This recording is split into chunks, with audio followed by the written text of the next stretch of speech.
welcome to Dear Katie, the podcast that amplifies courageous voices and real stories of resilience, healing, and hope after trauma. Inspired by the many letters Katie has received over the last 20 years, each week she interviews survivors, healers, and experts to honor their stories and explore the many paths to healing and hope. Before we begin, please know, many episodes of Dear Katie cover sensitive topics related to sexual violence, trauma, and recovery. Listen with care and take the space you need to take care of yourself. Your well-being is what matters most. Now, let's join Katie and today's guest for a conversation that matters. Hi, everyone. Welcome back. Every single time you come back to your listening space, it is Katie Koestner on the Dear Katie podcast. Just a quick reminder, I bet some of you maybe have forgotten along the way, the whole concept of Dear Katie was snail mail. Like a long time ago when I started out at age 18, all the internet was impossible.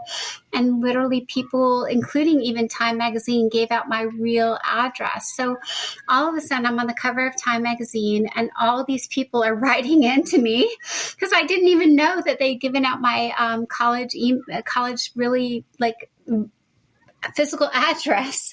So I kept all the letters, and even all these many years later, I've reached back to them. Many who wrote for the first time, there was a grandma in North Dakota, and I couldn't believe, she said, I'm close to 90 and I've never shared my story until I saw your Time Magazine. So the Dear Katie is real, and it comes all the way back from snail mail, where we're all kind of sharing these truths and these vulnerabilities and this healing and what it means to feel like not alone. So that is, again, where we start every single episode.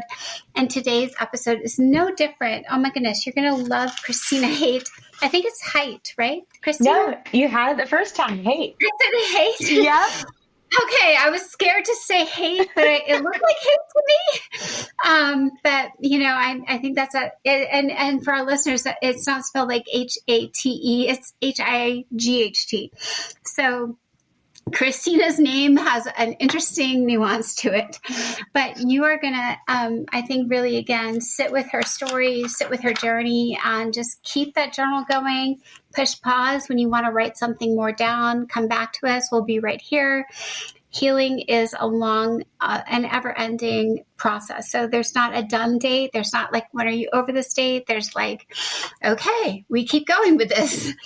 And so I'm going to share a little bit about Kristina, and she's going to share the rest of her amazing life. So Kristina Haight is a passionate advocate, a healer, a mother. She brings deep compassion and authenticity to her work. Her life was forever changed after surviving a random act of violence, a home invasion in which a stranger broke in and committed a robbery and a sexual assault. That traumatic event marked the beginning of a long and courageous healing journey, ultimately leading her to become a hospital and hotline advocate for other survivors, holding space during some of their most vulnerable moments. Most importantly, Kristina went on the journey to healing her own self. It has led her to the life she's now fully living, enjoying, and proud of. So, Kristina, welcome to your microphone. Thank you, Katie. Thank you so much for having me. That was such a lovely introduction. And thank you for holding this space. And I'm just honored to be a part of this conversation, and that you have this empowering and what feels like a safe platform for people to share their story. So thank you. Yeah, everything's like complicated. There's nothing that's simple about healing nor about sexual violence. So for the mathematicians out there, I always say, this is not the space you're going to be comfortable in, but there's not an easy solution. We're not solving breast cancer. We're not going to find a cure for this, but we are going to absolutely sit with and figure out how to help one person at a time. So Kristina, absolutely. So I think right now you are located near Boston. Yep, I'm like an hour and a half from the city. I moved to the States. Oh gosh, I was 4. I was born in the Netherlands to a Scottish family, And we were the first of our family to immigrate to the States when I was 4. It was actually July 4th that we came. So that's a, Oh, perfect. yeah, fun fact. You and your parents, so your parents were from the Netherlands. And is that, I'm just curious because I know my lineage is also, they say Dutch. Is that the same? Yep, it is. Okay, because I keep being told by my grandparents I'm half Dutch, but I'm like, what does that exactly mean? So, Well, even though I was born there, I'm not Dutch at all because everyone in my family is from Scotland, including my parents. oh, Yeah, we just happened to be there for my dad's work. So I'm fully Scottish, but was born in the Netherlands. So okay, love that. And also for those of you, I feel like I'm watching so many shows now where they show all the world, like Destination X and like anything where I can see more parts of the world. And I feel like Netherlands is known for tulips and windmills. Does I that sound? It does. And I love that you said that because one of the first pictures I have of myself in the Netherlands is sitting in a field of tulips, having a picnic with yeah. So, and that's really about all I remember from the time was tulips and some windmills. So, Well, I think, sorry to stereotype, but I feel like those are the most bucolic scenes. But anyone who can sit in a field of tulips and look at a windmill and wind power instead of a nuclear power site sounds like a good life. I have fond memories. Okay, so then you come here when you're 4, you said? Hmm. And you have siblings who came with? Yeah, so I have a younger brother. He's 2 years younger. I came with my mom and my dad, and we were in Massachusetts. I hopped around a little bit. I ended up going to Utah for a little while for school, New Hampshire, and then I moved to Louisville, Kentucky, and I was there for about 10 years before coming back to Massachusetts, where I am now. So your younger brother, that's the only sibling, right? Yeah, I have step siblings as well. So when I was a little bit older, my parents ended up divorcing, and now I have 3 step brothers. So, and I'm close with all of them. Okay. Yeah, I'm lucky to have a nice blended family experience. Yeah, so I guess, Kristina, my only like big question is when you go back and look, I always think, well, I'll back up and say it this way. I always think how we respond to trauma and violence and victimization is a little bit informed by what we experienced growing up. So we won't reveal what's going to happen next in the story. Yeah. But if you have like, if you go back and you can think, were there any specific things that either built like how you responded, why you thought about it the way you did, resiliency, strength, self-blame? Like if you go back, were there any things from that first like 18 years of your life before college that impacted what happened to you at 21, which we'll get to, informed that response? Yeah, and it's an interesting question, Katie, because even years later and in all of the healing work I've done, I haven't spent a lot of time reflecting on that. But I think in the first 18 years, my family being from Scotland, they grew up in this mindset of it was a thing where they always said, you'll be fine in the morning.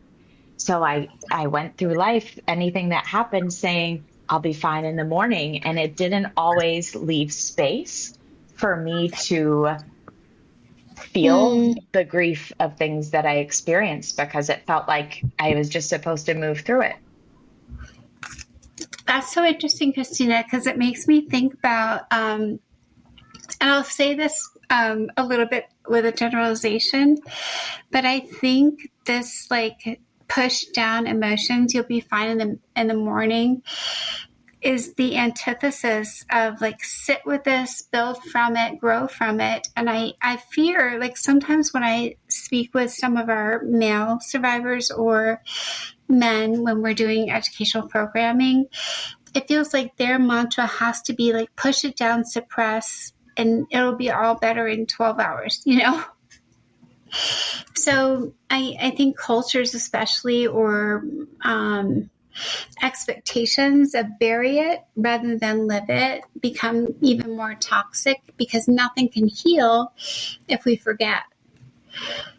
If that makes sense. I don't know. That's just my thinking. What do you think, Kristina? No, absolutely. My dad was definitely raised that way, and was not really an emotionally safe person, if you will. We have a wonderful relationship, but he was absolutely taught that, and Yeah. pushing things down and keeping them to himself. And so I did the same, and it led me to keep things from my parents because of that. Yeah.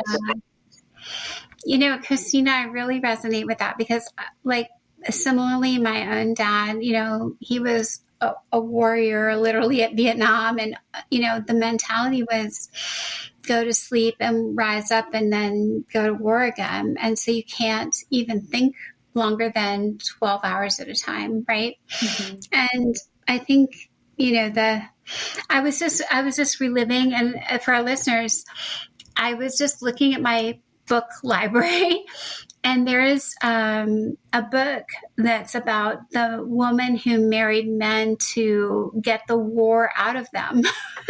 Wow. Like, it was, yeah, it's a really cool book. Yeah. It's The Woman Warrior. And so, you know, I think some of the things as I keep reflecting, Kristina, you know, the grace of you being on the show is you're part of one of these chapters in this very long podcast book. And each time we think about more things, and already you just made me think of a bunch more things. So, okay, we got this Irish, Scottish. Okay. Oh gosh, Scotland, I think, and Ireland are enemies too. Aren't they, like, forever enemies? Well, I don't know if enemies, but I will say anytime we went out to dinner when I was growing up and people, like a waitress or a waiter would say, "Oh, you must be from or from Ireland," to my mom or my dad, they definitely would get some eyes that they were mistaken for Irish instead of Scottish. So Gotcha. Okay, and then my other one, I just want to go back when you were moving to Utah and all these. Was it your parents' work, your dad's work, your mom's work? What was like navigating the moves? So I actually went to Utah. I went to a boarding school out there.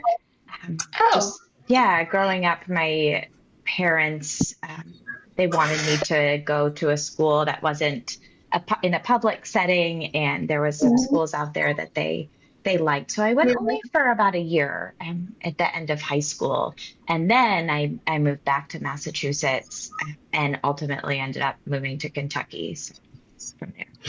okay. And then oh wow, well, boarding school we won't even go into right now. Yeah. But it's okay. Actually, my only other one that I was thinking of is like hobbies, interests. Like, what were you doing at this point of your life? We have had singers, dancers, chemists. Like, what were you all about at this point? Well, I definitely would have loved to have been a chemist, but at that point I was hiking, singing. I was in high school plays and in chorus, doing solos for chorus. I did gymnastics. I did dance, like recitals and competitions. So, Was it jazz? I'm asking a bunch of questions. Were you soprano, mezzo soprano? Like what? I was an alto. Alto. Yeah. Oh, good. Yeah. I And love that you can embrace an alto, because I feel like it's like, if you're not a soprano, what's wrong with you? I know, because I always wanted to be a soprano, and I would think, oh, they're just so amazing and wonderful. But now I can appreciate my alto. I like it now. You gotta love it. Yeah. And then the dancing, was it jazz, tap? Yeah, so I did jazz, lyrical, which is a form of like ballet, if you will. The ballet dancers may hear that and say, "Oh, it's not ballet at all." But No worries. Yeah. Okay, so now you have all. And do you have any other, like, are you a chess player? Do you do anything like debate team? I was reading a lot at the time, roller skating. Oh, I love roller skating, like Yeah, rollerblading, or like with the four wheels. with the four wheels. It was the four Like the wheels. four by two by two, or the all in a line with four. It was like 2x2. Yeah. Yeah. Oh my God, the old school. The old school, and I still do it I now. like So, old school. People don't even recognize those anymore. uh-huh. I think they call it Okay. fruit booting sometimes.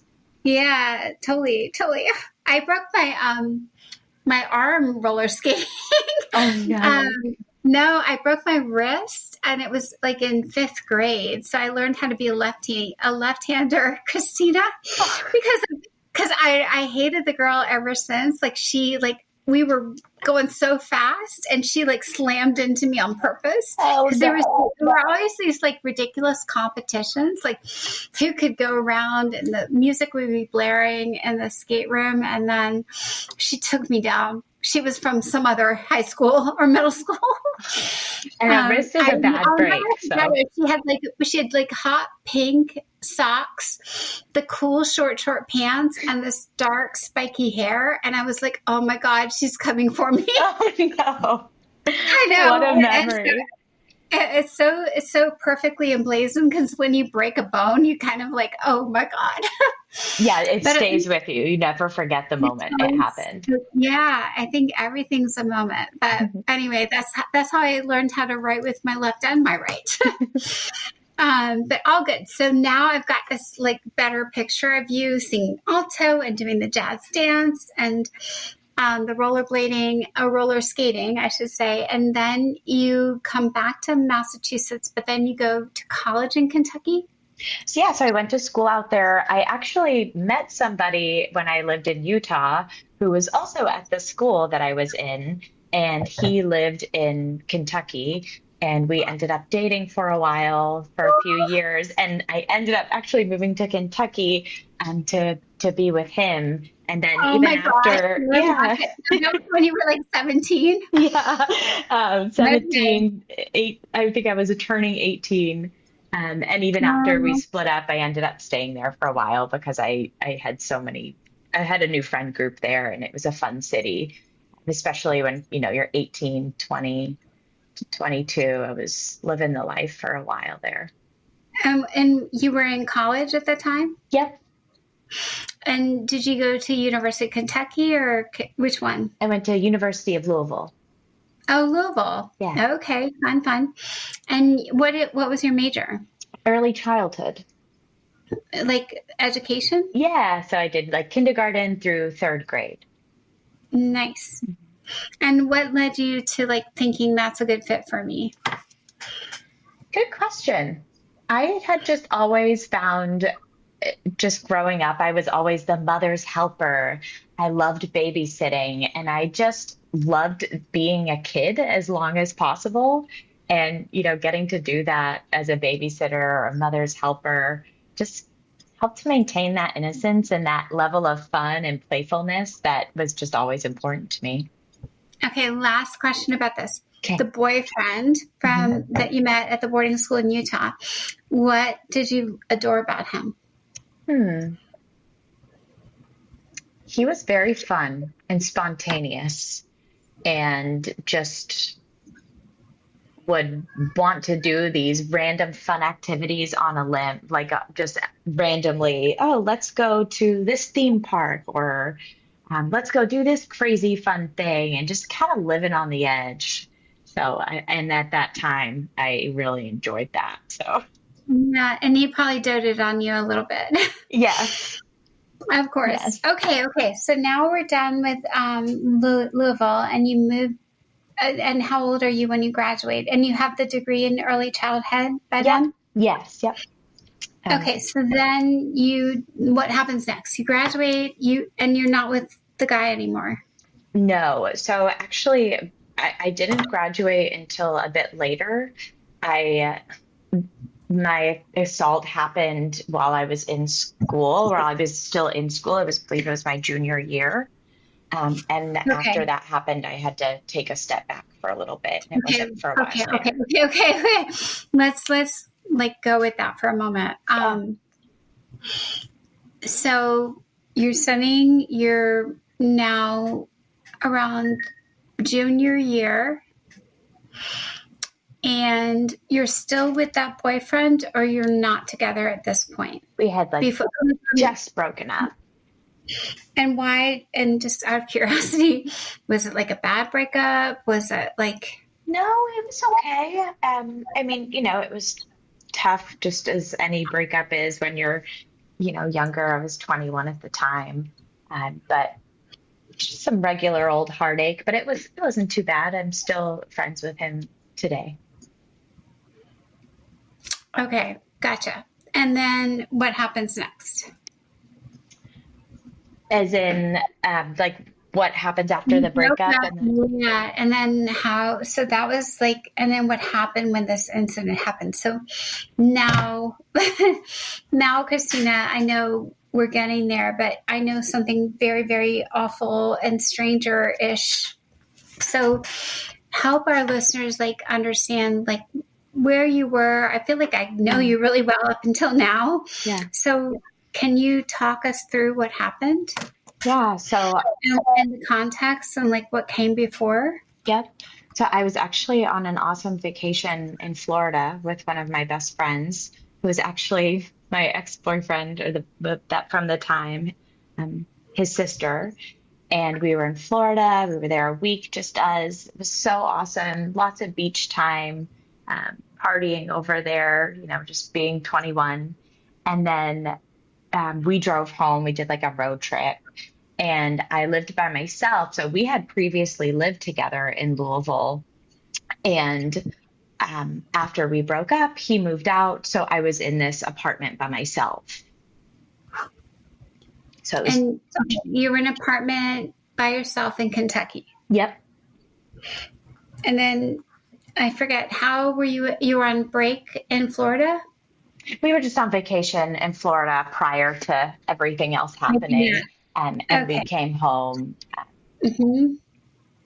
And so she dropped me off at home. It was really late because, we were driving late at night. So I got home around 1 a.m. And again, it was just my apartment. I was the only one who lived there now. So my best friend dropped me off. I go home. I lived on a third floor. So, we had an alleyway, and she parked in the back parking lot. And my third floor apartment, you can get to, it's like exposed stairs. So she saw me walk up, get to my door. I go inside and she leaves. And then I was home about 10 minutes before the assault happened. Okay. Yeah. Oh my gosh. Kristina, I think it would be really good to think about just maybe, I might ask you some things no one's ever asked you that might help you too. Yeah. Just like, and for our listeners, like, I think these are the things that I wish someone would ask me to help me live through trauma too. But let's imagine that exact moment you get dropped off, right? Mm-hmm. If you go back, how are you feeling at that moment? And actually, a lot of my triggers, Kristina, I'm just going to talk about those with you because it started to make sense. Like when I had a terrible, my perpetrator took me out for a fancy dinner. So everything I ate the night I was raped made me allergic. Like my body associated like broccoli. I was like now allergic to broccoli. Wow. And so I'm just going to ask you to like reflect and think about like all the 360, the smells, the things. Like, can you think back to any other things that might have impacted? Like, yeah. So it's interesting. I don't know if you thought about it. Yeah, I thought about it, but I didn't think about it until way later, Yeah. I mean, the body is so powerful. That's wild, but it makes sense to me to have being allergic after. I remember very specifically, actually, on our drive home, before anything even happened, my friend was driving and it was late and I had my head on the window. And I remember looking up at the sky. And I thought to myself, something feels funny and I feel like something strange is going to happen. Wow. Yeah. And that's always so stuck weird. with me. I know. And then I put it away. Does the sky like half getting dark? Was it cloudy? Was it moon? Like, what was it looking No, like? it was very dark. We were on the highway. There was plenty of stars, and I just had my head on the window and slightly looking up and looking at it all and Mhm. just feeling off. Something felt strange. But I didn't Yes. think anything of it after, I thought, okay, whatever, I'm just gonna go home. And I went home and I remember exactly, I was, a poor college student, if you will. Didn't have it really any food. I could tell you exactly what I had in my bank account. It was $10.70, and there was nothing in the pantry. I was starving, so I took out a can of corn. That's all I had in the pantry. And I Oh my put on, God, I love it. I feel yeah. like canned vegetables. Here we come. And so I put this corn on in the kitchen, which is, you could walk up the back steps and you walked right into the kitchen. So it was right there. And I left my back door open. I just had the glass door shut because I planned to go back outside. At the time, I smoked cigarettes. And so I was going to go outside before bed and smoke a cigarette. Thankfully, I don't anymore. But, and then I put the corn on and I went into my bedroom and was putting some things down and was going to go back into the kitchen to get my corn. Yeah, and that's when I heard the door creak open. Oh gosh. Okay. And I was. You think the door was locked? You said it creaked open. Do you think they busted the lock or? No, it was, so I had my glass door was just shut, so it was not locked because I had planned to go back outside. Right, to So get the fresh air. yeah, and I could hear it creak. It was like, you hear when a door opens, and I thought it was my best friend coming back. I thought maybe I left something in her car, and Mm-hmm. so I said her name. I said, Maddie, and then I didn't hear anything. And then I said her name again, and I didn't hear anything. And then I saw this stranger walk around the corner. Oh my gosh. And then I can't even imagine right now.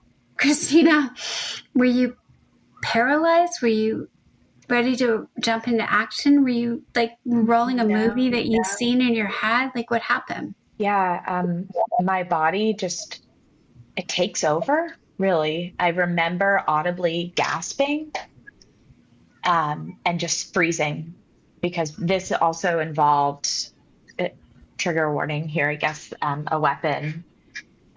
So I had something pointed at my face as this person walked towards me, and I audibly Mm, gasped. They told me to be quiet, and, made some threats about taking my life. And no. I just froze. And I remember saying, please don't do this to me. Please don't kill me. Um, Mm, and I thought that was it. I thought there was no going back from this. That he was just gonna do what he wanted to do and then end my life there. oh God, Yeah, Kristina, it's like terrifying. it was. I shook Mm. for sure. Okay, and I guess in not so many words, so our listeners know, he both raped you. Like, what all happened? Did he steal? He took, like, in a nutshell, like, not, or tell as much as you want. Like, Sure. what do you want to share? Yeah. So, he turned this corner and he walked down the hallway. It was maybe 15, 20 feet long, and the gun was already pointed at me and, told me to shut up. And um, he asked me where the money was. And I was so confused because Yeah. yeah, I'm like, what money? I have no money. And I'm thinking, does this person think I'm somebody else? Does he think he's coming into a house where somebody lives here with lots of money? And so I Yeah. was just running Weird. through all this in my head, like, and it happened so fast, like you're thinking all these things so fast. And I was like, I don't have any money. Like, there's no money here. And he said, well, then where's your debit card? And that's why I could so specifically remember how much I had in my bank account. And I just checked my balance that day. And he Of said, course. then where's your bank card? He had me go to the kitchen, took the bank card out, and he said, what's the PIN number? It was Mm, 2174.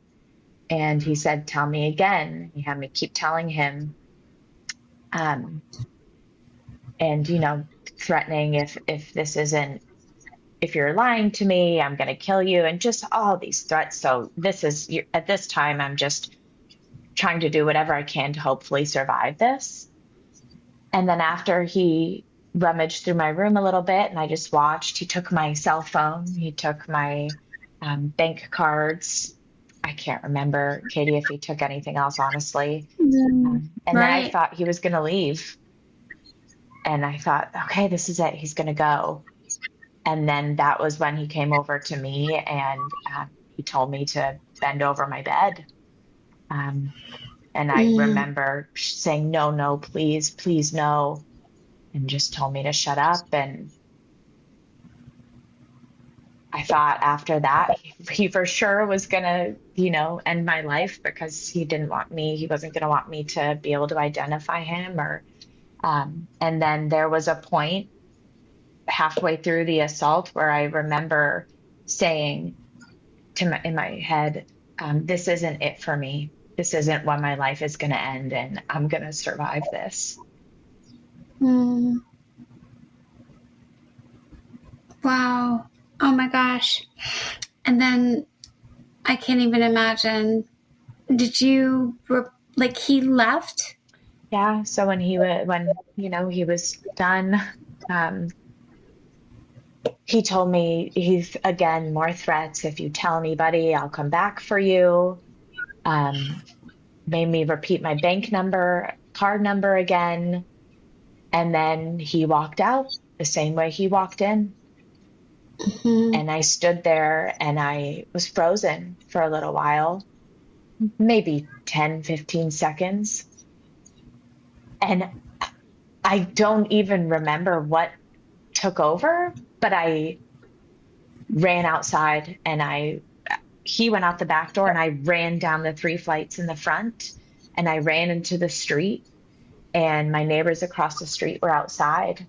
Um, and I begged them to help me and to get me help. And within 10, 15 seconds, a police officer drove by.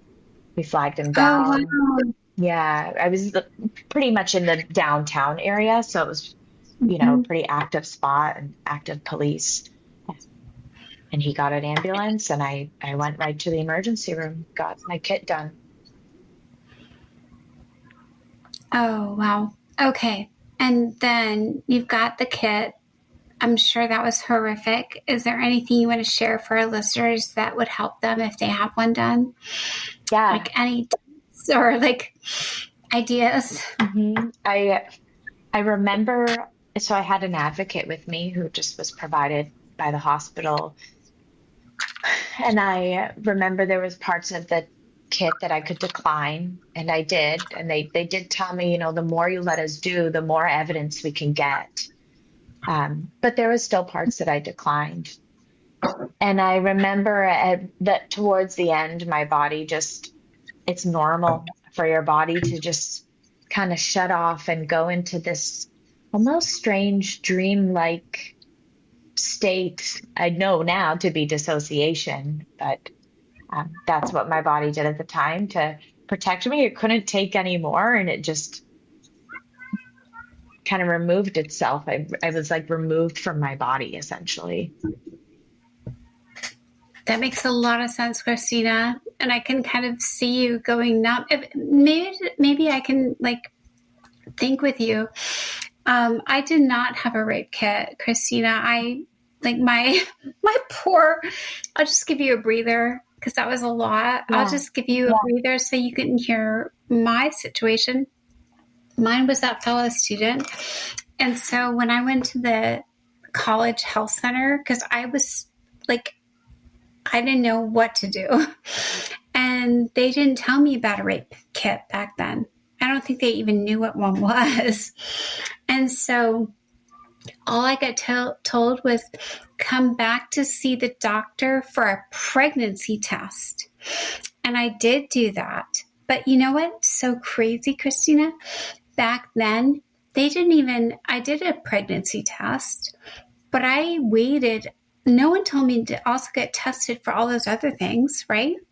Wow. And so I had to figure it out myself. And it took me years to get up the courage to make sure I was free from AIDS and STDs and all the things. So, like, I don't know. I think all of us go through this, like, weird, awful thing that no one thinks about. Like, they don't think that we're not just being fingerprinted. This is our body that's being probed and prodded, right? Yeah. And then it doesn't end after, really. I mean, like you said, now, or at the time, You have to for wait. me. You get one, and then you get another one, and then you come back, right? Yeah. And I was, lucky enough, I guess, if that's the term I'm going to use, but at the time they had the knowledge to give me those preventative medications, like for AIDS and any other. Did they coerce you? You felt like, oh my God, give me every med. Like, I don't want to have anything. Just give me them all. You know what? You know what I mean? Like, Yeah. I can imagine some of our listeners being like, oh my God, I don't believe in medication. What am I to do? Like, well, I guess I'm like so excited to hear what you thought about. I think all at this that time I had so removed myself from my body that they gave me a bunch of prescriptions. I went to my best friend's house, and her dad, thankfully, was a doctor. He went and got me all of my prescriptions filled, and I just took them. I never really even asked questions. It Just wasn't swallow them until, down yeah, and hope for the best. yep, I think seriously, most of us at 21 or even like any age, if this is like, I so like totally understand you, and it doesn't diminish like your brilliance and your talent. I think a lot of people would question, like, why didn't you think of all these things? And you must stare them down, Kristina, and I hope you do. I hope that you don't have to. yeah, But anyone who would ever question how your judgment and, oh my gosh. Anyway, so you took them all. yeah. And then, yeah, like you said, thank God it's not me. And then, and so then what happens next? So we got all the drugs ingested.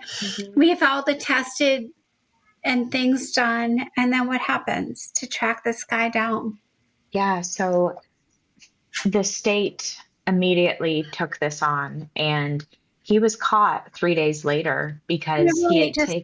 Because our Kristina, our listeners might not know what the state means. Oh, sure. That means, yeah, they won't know what that means. Yeah. And how it happens. Can you explain that a little better? Yeah. Sorry to ask you, because you're living this, but a lot of the listeners won't know. Yeah. No, that's such a valid point. You're right. Some of these memories are vague for me, but a detective came to the hospital, took my statement. I met with her again and talked to her on the phone and told her everything that happened. And I didn't have to pursue any type of charge. I told them what happened, and they just took it on themselves to track this person down. Okay. Yeah. And then by stayed, what I mean is when the trial eventually happened, which I kind of skipping ahead, I'll backtrack after. But we need timeline, though. You're missing one thing for me and for everyone. Like, how long did each thing take? Yeah. So this was, and I guess actually now this, I remember you came back from that summer break, broke up with a boyfriend. So was this like while you were still in Kentucky, but over the summer? Yep. It was in May that this happened. So you know, Right after the end of the semester. yeah, actually. Yeah, I'm just trying to put it all together. So, Mhm. this is your junior year, right after the end of the May semester, and now, okay, Yeah. and you Um, still have to do your senior year. Oh my gosh, how awful! And, oh, one more really good question, because were you living in one of those like apartment complexes adjacent to the campus or sponsored by? no, I wasn't. I was maybe 2 miles from campus. So No, yeah, way far off. yeah. Okay, that I think that's interesting too.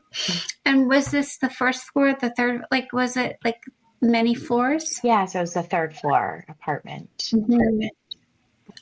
And that was the top one? Yeah. Yep. And there was two other apartments below me.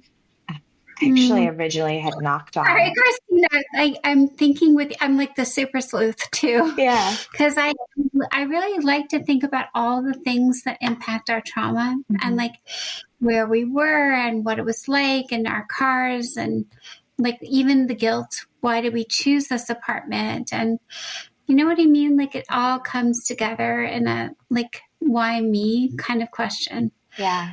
Um, So, and was this the first semester you lived in the apartment? I believe it was the second, but it was the first one that I was living there by myself. Mm, Yeah. okay.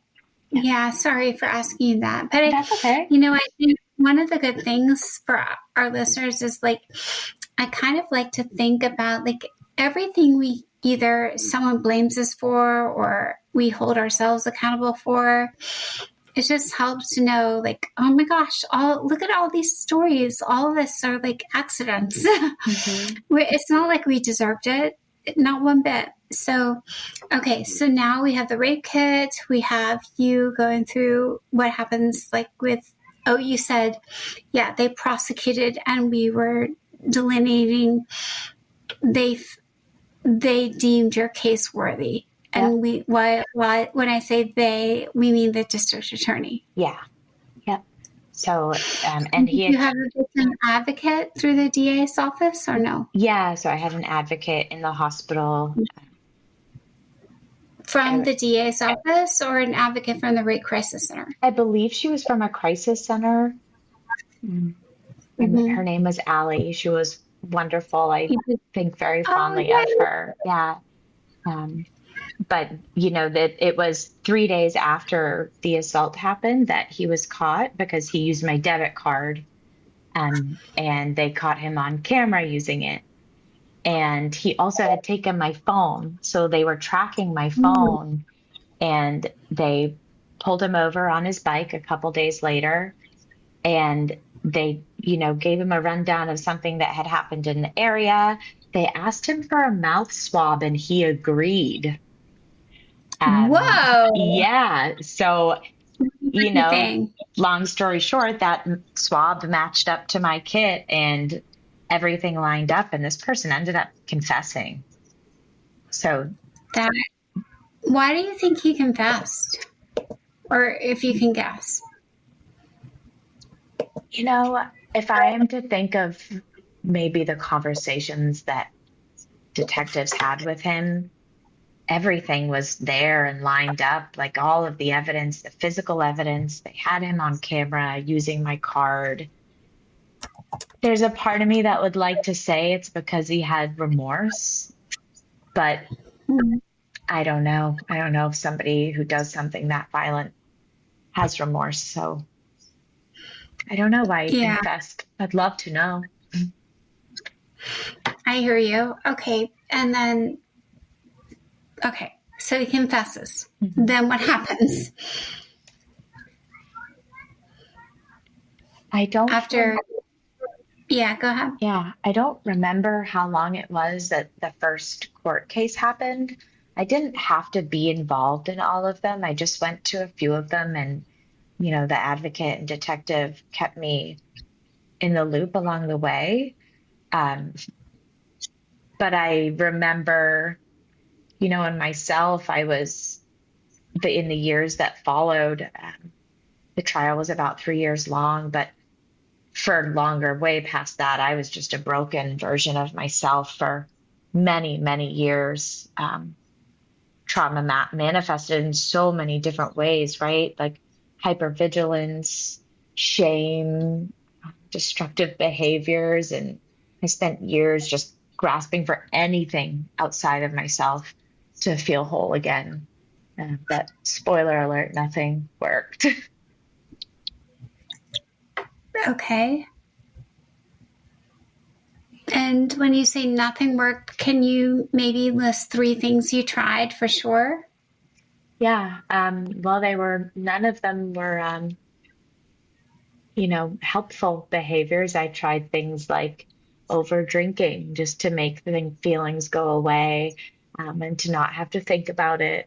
I tried, you know, overeating or under eating, and, focusing on eating to just think about something different. And I tried just partying and forgetting about it, but none of those things worked. It was, you know, And that none. was like how long did that go on where you were Mm. trying all these things, and what were you doing? Were you in, like, remember we left you at Rising Senior? Yeah. Um, Maybe just help us go alongside.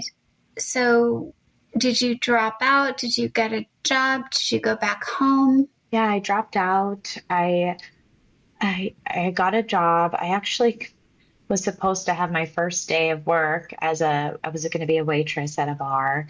Um, and I wasn't able to go because my first day was the day after the assault. But a week later, I went in and I was able to tell them what happened and keep my job. But so I, was a waitress for a while. I dropped out of school. I didn't care anymore. I didn't want to do it.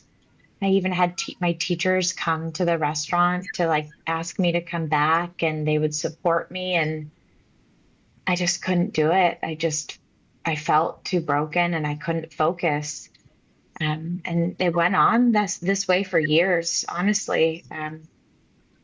It was years of just trying to bypass the grief and the anger. And then I'd say 7-ish years later, that's when I finally, started to realize I can't do this anymore. I can't keep living this life, and I'm worthy of more than this. I deserve more than this. And that's when I started my healing process and advocacy work and moving into that next stage of healing to get me where I am today.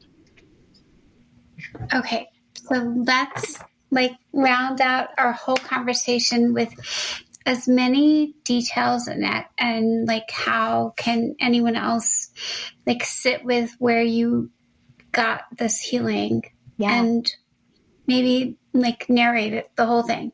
sure. So, I wasn't able to finish school at that time. I just felt doomed and that my life was just going to be the way it was forever. Um, and then I started talk therapy.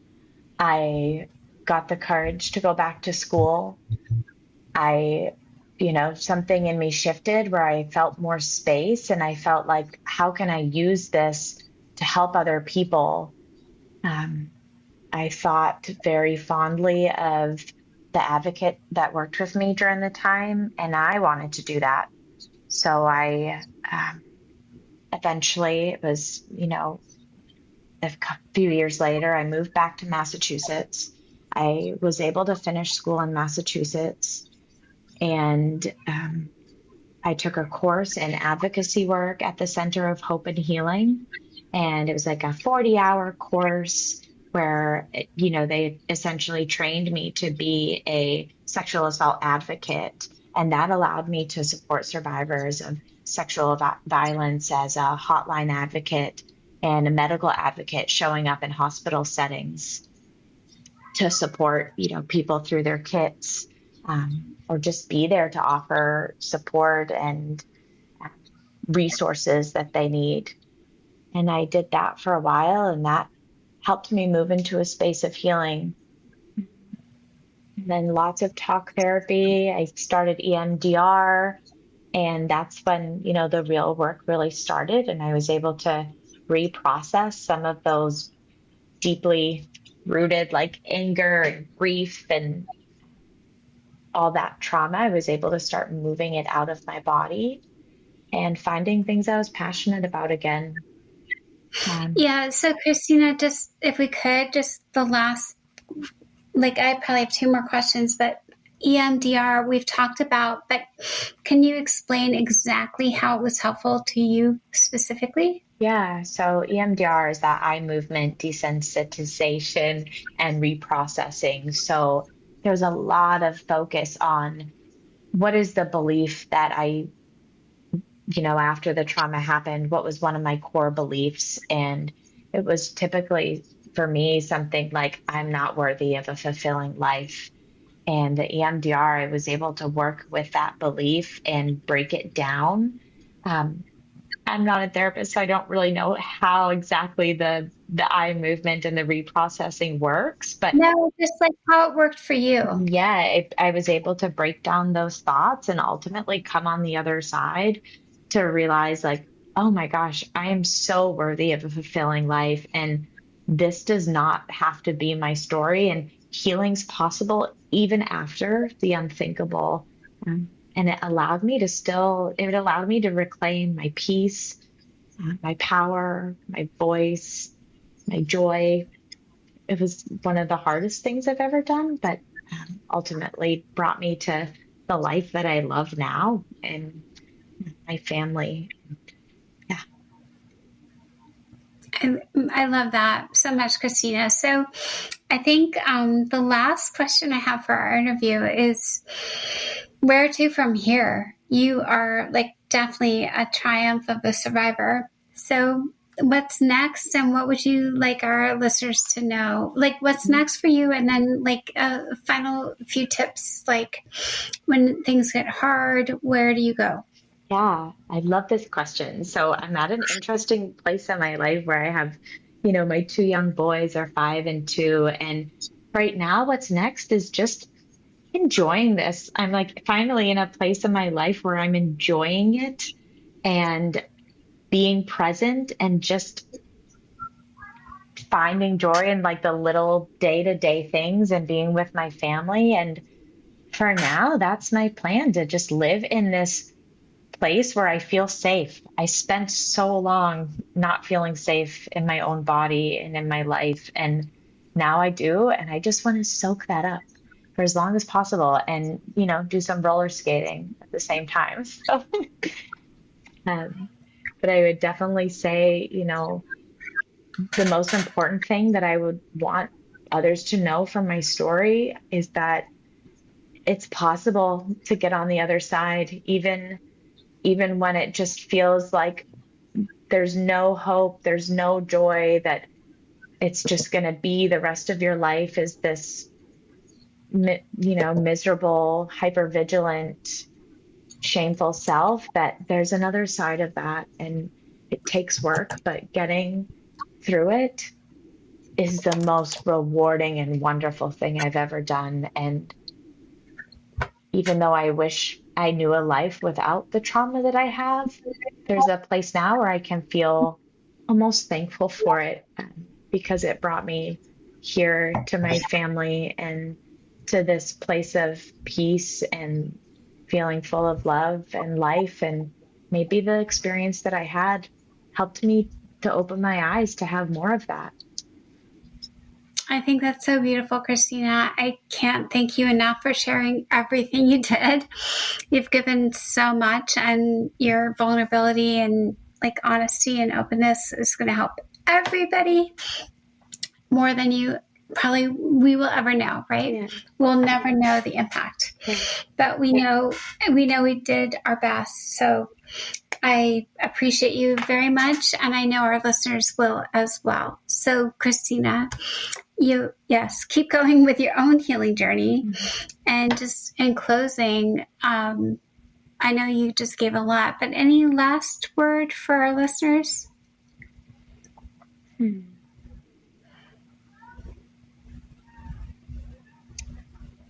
I just want to say that even after such a horrible experience, and everyone's trauma is different. You can't compare one trauma to the other, right? It impacts us all the same, and it can shatter our sense of safety and trust and give a whole new identity. But the you that happened before the trauma still is inside of you and accessible, and there is a life where you exist past the trauma. And Kristina, beautiful, just beautifully said. Thank you.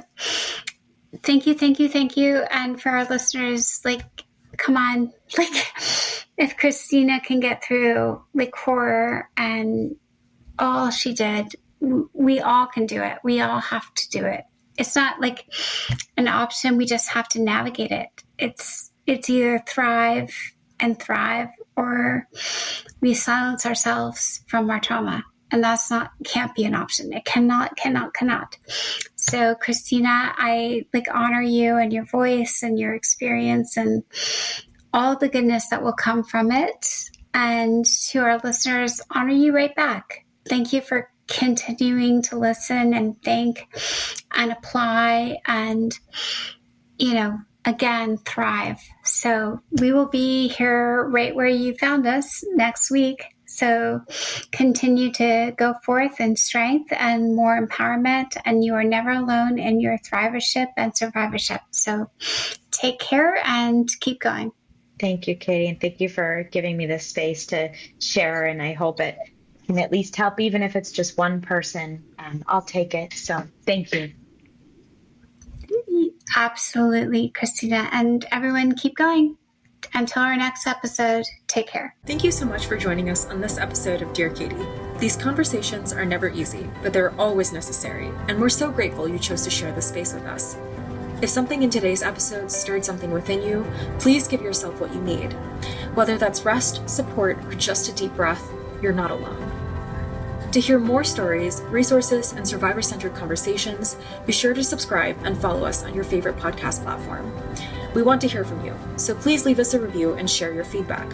Your thoughts help us create episodes that resonate with listeners. Until next time, take care of yourselves and each other.